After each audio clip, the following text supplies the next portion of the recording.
bonjour à tous, j'espère que vous allez bien. Aujourd'hui, j'espère que vous êtes en forme. Ça va parler Solana, LTC, Elrond, XTZ, IOTA, Matic, Luna, BitToken et GRT.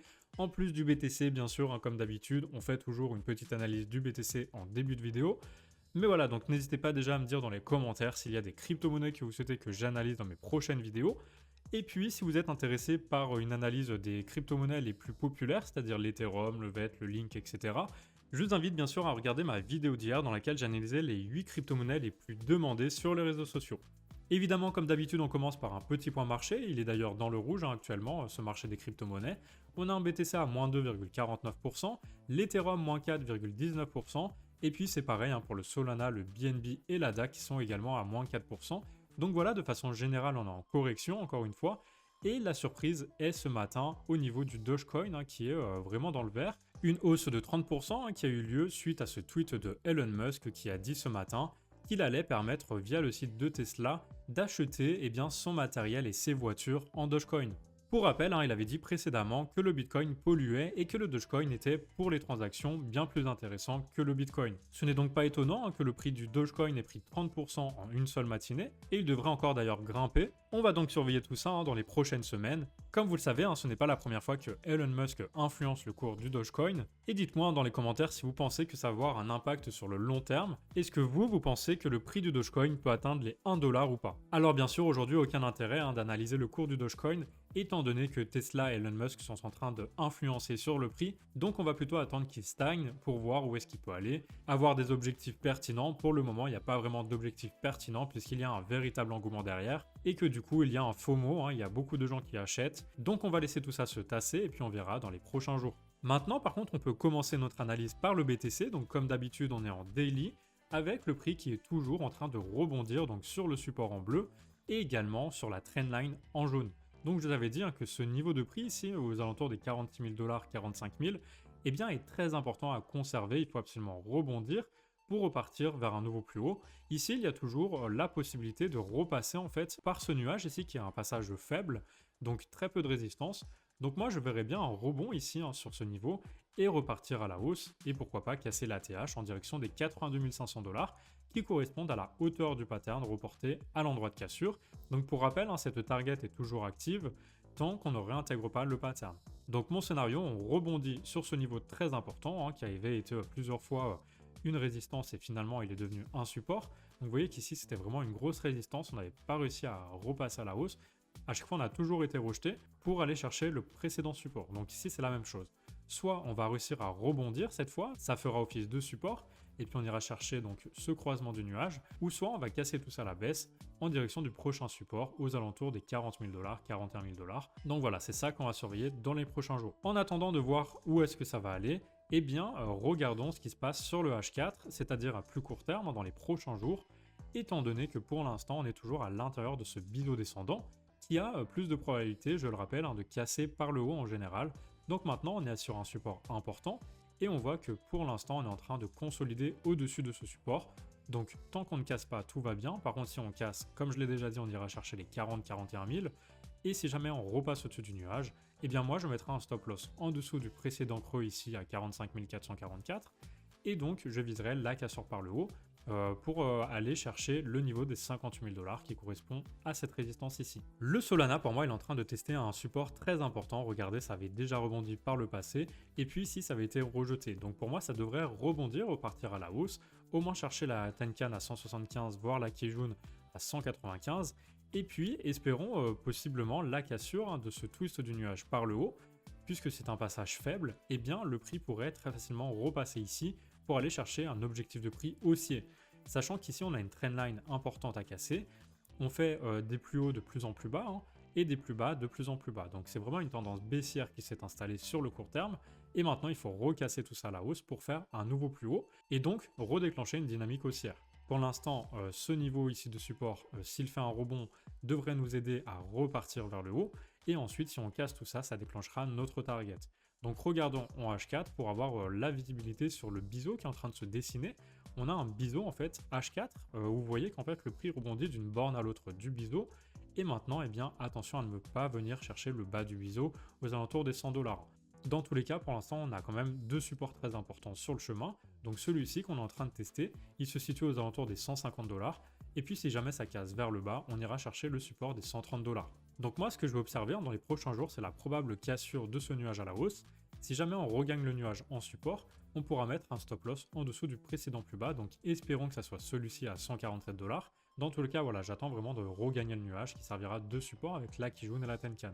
Ensuite, eh bien, concernant la cassure, si jamais elle se fait par le haut de ce pattern, eh bien, on prend la hauteur du pattern, reporté à l'endroit de cassure, et ça nous donnera approximativement une target aux alentours des 334 $. Du côté de l'Elrond, eh bien, on a le retest d'un support très important ici qui correspond tout simplement au précédent ATH qui se situait aux alentours des 241 $. Donc vous voyez qu'on est en train de retester ce niveau, et maintenant il ne faudrait pas casser à la baisse, sinon on irait chercher les 200 $, voire les 185 $. Donc bien conserver ce niveau en clôture qui correspond ici à plusieurs rebonds, et si jamais on redescend là, eh bien ça correspond tout simplement à plusieurs rejets qu'on a eu par le passé. Donc normalement, toute résistance devient support, donc on espère que cette résistance-là et puis tout ici, ça devienne un vrai support, et qu'on rebondisse vers le haut chercher la Kijun, pourquoi pas, à 386 $. Dans l'immédiat, voilà, on surveille surtout la reprise de la Tenkan et un rebond sur ce niveau-là. Bien sûr, il y a une potentielle bonne nouvelle, c'est cet éloignement de la Kijun avec la Tenkan qui signale ici bien, une zone de survente. Donc on est en survente, on devrait rebondir, aller chercher, pourquoi pas, déjà ce niveau de résistance à 322 $, et puis ensuite le niveau des 384 si jamais on casse le niveau de résistance qui correspond à ses précédents rejets. Donc voilà, on attend de voir si ça passe. Et ensuite, si jamais on parvient à croiser ici ce twist du nuage, eh bien pourquoi pas aller chercher un nouvel ATH dans les prochaines semaines ou dans les prochains mois. Allons-y déjà par étapes, attendons le rebond, de regagner la Tenkan et puis la Kijun. Si on casse tout ça à la hausse, ça sera bullish. Le Tezos, eh bien il évolue toujours à l'intérieur de ce range de plusieurs mois, donc c'est un biseau daily. Et on attend donc de voir si ce niveau de support va permettre au prix de rebondir et de casser ce pattern ici qu'on avait identifié précédemment en H4. Donc pour rappel, c'est un canal baissier. En général, ça casse plutôt par le haut, et donc la target eh bien, se situerait aux alentours des 5,87 $ si jamais on casse par le haut dans les prochaines heures ou dans les prochains jours. Dans tous les cas, pour l'instant, regardez ce support très important qui permet pour l'instant au prix de rebondir et de revenir chercher, on l'espère, le haut du pattern. Le prix avait effectué un précédent rebond pile sur cette zone, et ici on avait eu plusieurs rejets, donc vous voyez que c'est un niveau de support très important qui était avant une résistance. Donc maintenant, bien sûr, si on casse par le bas, on ira chercher le prochain support aux alentours des 3,15 $. Et puis, si jamais on repart à la hausse, on ira d'abord chercher cette target. Et ensuite, la résistance suivante se situe vers les 7 $, ce qui correspond en fait à ces rejets ici. Et ensuite, le haut du pattern. Le IOTA, eh bien, plusieurs choses. Déjà, il y avait un petit triangle ici que j'avais signalé la semaine dernière. Il a été cassé à la baisse. Et je vous avais dit que s'il casse à la baisse, on ira chercher directement le prochain support. Donc aux alentours des 1 $, eh bien c'est ce qu'il a fait, il est venu chercher ce support. Et maintenant il est en train de travailler cette zone très importante. Alors attention à ne pas casser cette zone, sinon on ira chercher le prochain support à 0,85. Et ensuite le prochain, il se situe aux alentours des 0,70. Donc attention à ces niveaux de prix. Pour l'instant, regardez, on avait quand même un support très important. Il y avait eu plusieurs rebonds, au moins 5. Et ensuite, on avait été rejeté, puis on a mieux rebondi ensuite. Donc pour moi, c'est un support très important à conserver. Il faut absolument rebondir et aller chercher, pourquoi pas, les 1,35 qui correspond à l'alignement Kijun SSB. Vous le savez, en général, les alignements Kijun SSB, lorsque le prix est à plat comme ceci, eh bien, il y a de fortes probabilités qu'on aille le rechercher, surtout que la Tenkan est très éloignée de la Kijun. Donc en théorie, on devrait pouvoir rebondir à nouveau et aller chercher au moins le milieu du range ici à 1,35. Ensuite, si jamais on parvient à repasser au-dessus de cette trendline et au-dessus du nuage, eh bien pourquoi pas casser tout ça à la hausse en direction d'une nouvelle target à 2,94 qui correspond à la hauteur du pattern reporté à l'endroit de cassure.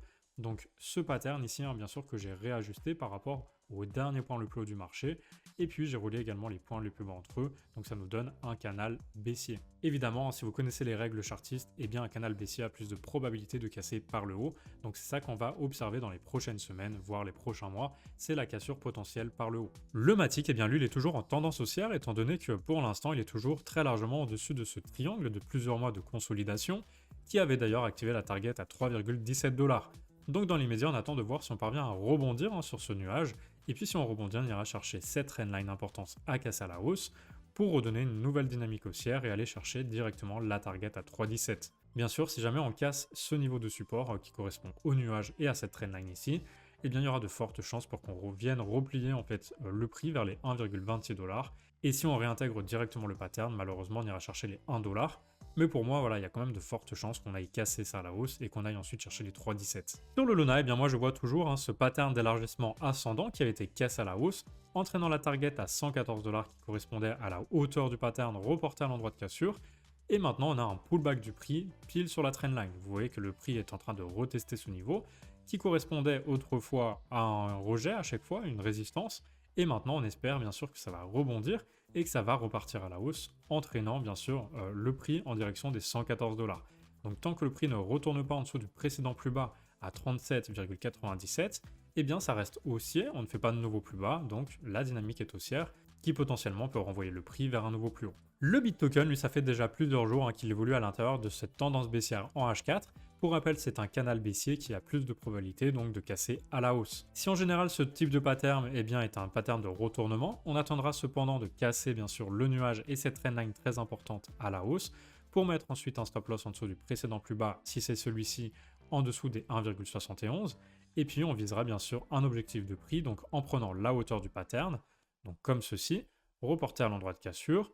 Donc imaginons que la cassure s'effectue par ici, on reportera le niveau de cassure par ici, ça nous donnera un retest des 2,27 $. Ça correspond pile en fait à ce niveau ici de support qui maintenant devrait devenir une résistance. Donc pour moi, on devrait avoir de fortes probabilités de casser tout ça à la hausse, aller chercher les 2,27 et puis ensuite voir ce qui se passe. Mais dès qu'on franchira en fait cette ligne ici très importante de résistance, eh bien on donnera une nouvelle dynamique haussière étant donné que normalement on fera un nouveau plus haut dans le marché.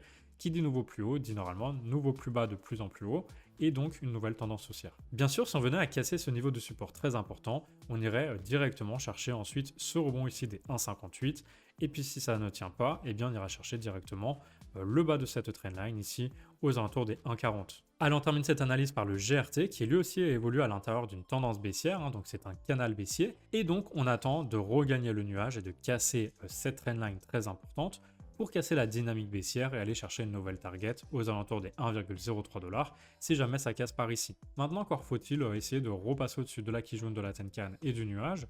Ici, on a un passage faible du nuage avec un twist, donc pourquoi pas repasser par ici, aux alentours du 17 décembre, et ensuite petit à petit aller casser tout ça à la hausse, entraînant une nouvelle dynamique haussière étant donné qu'on fera un nouveau plus haut dans le marché comparé à ici. Donc ça, c'est pour le scénario haussier. Maintenant, bien sûr, rien nous dit qu'on va pas être rejeté une nouvelle fois sur la Tenkan ou la Kijun, auquel cas on ira du coup revisiter le bas du pattern vers les 0,52. Maintenant, attention à ne pas casser tout ça, sinon on ira chercher le prochain niveau de support qui se situe aux alentours des 0,49 $. Allez, je termine cette vidéo par un petit cadeau. Donc 50 personnes, je dis bien 50 personnes, vont pouvoir gagner 10 BitTokens sur la plateforme Bybit. Pour cela, il vous suffit de vous inscrire via mon lien de parrainage et puis de déposer 10 $ sur la plateforme. Si vous faites partie des 50 premières personnes les plus rapides, eh bien vous recevrez 10 BitTokens très rapidement. Maintenant, en plus de ce cadeau, eh bien sachez que vous pouvez gagner jusqu'à 90 USDT de bonus sur la plateforme, tout simplement en suivant ces liens ici. Donc déjà, vous créez un compte. Si c'est pas fait, eh bien je vous mets mon lien de parrainage en description. Et ensuite, vous cliquez sur ce lien. Donc vous recevrez 10 $ très rapidement sur votre compte, sans rien faire, sans mettre d'argent, sans déposer quoi que ce soit. Ensuite, si vous déposez de l'argent, sachez qu'en plus de recevoir potentiellement 10 BitTokens grâce à mon concours, eh bien vous recevrez également 30 USDT gratuits. Ça, c'est sûr et certain. Il vous suffit tout simplement de déposer un minimum de 10 $ et puis vous recevrez clairement cette somme-là si vous cliquez sur le lien ensuite. Et enfin, si les crypto-monnaies que vous avez achetées eh bien, sont des Mana, des Send ou encore des AXS ou des ENJ, eh bien vous recevrez 50 USDT. Donc c'est encore plus. Donc voilà, je vous invite à lire tout ça et à participer, ça vous fera 90 $ à gagner, en plus des 10 BitTokens que je fais gagner à 50 personnes. À savoir qu'ici c'est vraiment illimité, voilà, il n'y a pas 50 personnes qui vont gagner. C'est juste vous faites un dépôt, vous gagnez 30 $ et ensuite là vous faites un dépôt en Mana et vous gagnez 50 $. Si vous faites un dépôt en Mana, vous gagnez à la fois les 30 et les 50. Bref, sur ce, cette vidéo est maintenant terminée. Donc si elle vous a plu, n'hésitez pas à laisser un petit like et à vous abonner à mon compte Twitter et mon compte YouTube. Et puis, j'attends toutes vos questions dans les commentaires. Allez, en attendant, passez une très belle soirée. Je vous dis à demain pour une nouvelle vidéo.